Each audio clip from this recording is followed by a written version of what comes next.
Les boulevards qui débordent à Paris. Forte mobilisation à l'appel des syndicats aujourd'hui contre les mesures budgétaires annoncées cet été. Dans la capitale, c'est au rythme des tambours que le cortège s'est élancé. Une colère commune, la politique d'austérité. On est en colère contre ce gouvernement qui n'écoute pas le peuple. On est en difficulté. Il n'y a jamais eu autant d'injustice sociale. Et 64 ans. Dans les têtes des manifestants toujours, Ma retraite, ma bataille. la réforme des retraites et un coupable désigné, le chef de l'État. Parce qu'il ne nous écoute pas, surtout. Ouais. C'est simple, il n'écoute pas le peuple. C'est Macron qui doit dégager. C'est Macron qui doit soit démissionner, soit être destitué par l'Assemblée nationale. C'est notre mot d'ordre. À Paris et partout en France, à Lyon, Toulouse ou Marseille, plus d'1 million de personnes dans les rues selon les syndicats, 500 000 selon la police. Dans les cortèges, des soignants, des cheminots, des étudiants, au total plus de 250 rassemblements sur l'ensemble du territoire. Et pour certains, une première dans la rue.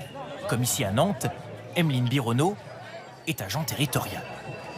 Il faut essayer de faire bouger les choses, donc on s'est décidé avec ma collègue qui est là, en fait, vraiment à venir faire la manifestation aujourd'hui pour essayer d'avoir un peu plus d'impact. Dès ce matin, avant même le départ des cortèges, des tentatives de blocage, comme devant ce dépôt de bus, dans l'est de Paris. Ici, les forces de l'ordre interviennent rapidement. Et plus tard dans la matinée, des actions plus symboliques. Une poignée de manifestants s'introduit dans le ministère de l'économie, sous l'œil médusé des fonctionnaires qui filment la scène.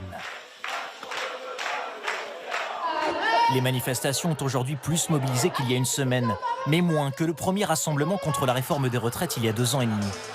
Côte à côte, CGT et CFDT revendiquent un succès et attendent désormais des concessions de la part du Premier ministre. Il peut, dès ce soir, dire « j'ai entendu, j'ai compris, je mets en œuvre la rupture dont j'ai parlé au moment de mon installation, je renonce à mon projet de budget ». Le monde du travail n'est pas prêt à faire des efforts pour tout le monde.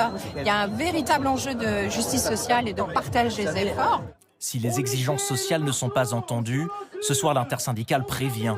De nouvelles manifestations sont à prévoir.